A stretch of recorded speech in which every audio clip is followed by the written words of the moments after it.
गौरवपूर्ण बिताया हुआ एक घंटा कीर्ति रहित युगों से कहीं बेहतर है। वो तो एक युग पुरुष थे। Men in flesh and blood will come and go, but institutions live forever. उन्हें डिफाइन करना हो ना एक लाइन में, the Pioneer of economic transformation. न तुमसे पहले कोई ऐसा था, न तुम्हारे बाद कोई ऐसा होगा। जो जीवन की हर जंग जीत जाए, वही सरदार मनमोहन सिंह जैसा सिकंदर है। He will remain a cult figure for generations. देखिए, गौरवपूर्ण बिताया हुआ एक घंटा कीर्ति रहित युगों से कहीं बेहतर है, और वो तो एक युग पुरुष थे। जितने पल भी उन्होंने जीवन में बिताए, वो सब ही गौरवमयी थे। आज अफसोस इस देश को नहीं, पूरी दुनिया को। पूरी दुनिया उनकी जो आर्थिक व्यवस्था पे पकड़ थी, उसका लोहा मानती। See, men in flesh and blood will come and go, but institutions live forever. वो एक ऐसा इंस्टीट्यूशन है who has left indelible imprints on the sands of time. Everybody in the world recognizes that. देखिए, उन्हें define करना हो ना एक लाइन में, the Pioneer of economic transformation for this country. He was the Pioneer. और अगर मैं कहूँ कि पहली बार हिंदुस्तान की इकोनॉमी को खोलना, एफडीआई आनी, फिर चाहे वो ग्लोबलाइजेशन हो, प्राइवेटाइजेशन हो, लिबरलाइजेशन हो, पिलर्स ऑफ स्ट्रेंथ, बाकमाल था।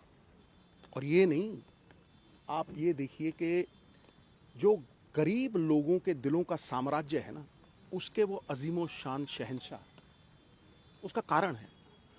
उसका कारण ये है कि जो दिहाड़ीदार, पल्लेदार, बिलो पॉवर्टी लाइन, बीपीएल लोग, 60-70% हिंदुस्तान की पॉपुलेशन जिन्हें रोटी खाने के लाले हैं, उनके लिए जो मनरेगा का लाना, डेली वेजेस का लाना, 3 rights, right to food, right to education, और सबसे बड़ी बात है, पॉलिटिक्स में अकाउंटेबिलिटी और ट्रांसपेरेंसी 2 चीज़ें होती हैं। सबसे बड़ी बात है अकाउंटेबिलिटी, आरटीआई एक्ट लेके आना। चाहे वो धूमिल हो जाए ना हो, वो बात अलग है, लेकिन उसे इस तरह से पेश करना कि हर सरकार जवाबदेही हो।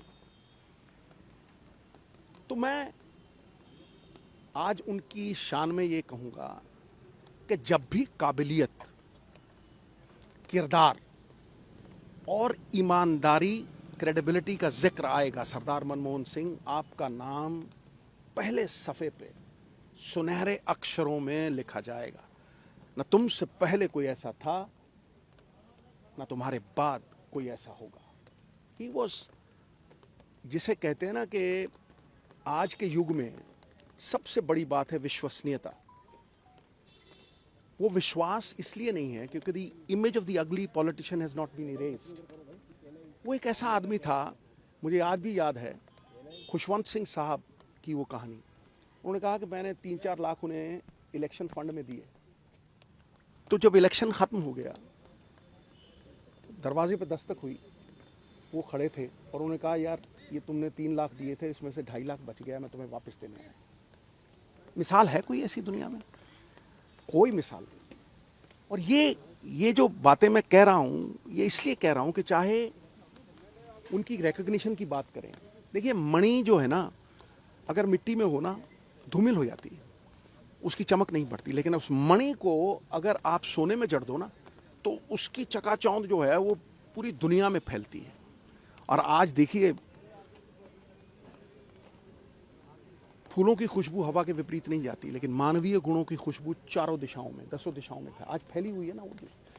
उस मणि को सोने में जड़ना, चाहे वो आरबीआई गवर्नर विराजी, उसके बाद नरसिम्हा राव जी फाइनेंस मिनिस्टर, उसके बाद 2 बार प्रधानमंत्री। Talent is nothing without opportunity, वो भी बहुत बड़ी बात है। The Ben of Indian society is कि मेरिट ऑनर नहीं होती, लेकिन यहाँ पे वो मेरिट ऑनर हुई, और वो मेरिट आम लोगों, साधारण लोगों तक गली मोहल्लों में फ़ायदा बन के पहुँची। मनरेगा, मतलब मैं हजार चीजें गिनवा सकता हूं। 72,000 crore, the only prime minister, 72,000 crore रुपया फार्मर्स का लोन वेव ऑफ किया। सो जहां हर सर झुक जाए वही मंदिर है, जहां हर नदी समा जाए वही समंदर है। जीवन की इस कर्म भूमि में युद्ध बहुत है। जो जीवन की हर जंग जीत जाए वही सरदार मनमोहन सिंह जैसा सिकंदर है। सिकंदर वो नहीं जिसने भय से दुनिया पे काबू किया हो, सिकंदर वो जिन्होंने दिलों पे राज किया है और करेंगे। The legend will keep growing and he will remain a cult figure for generation.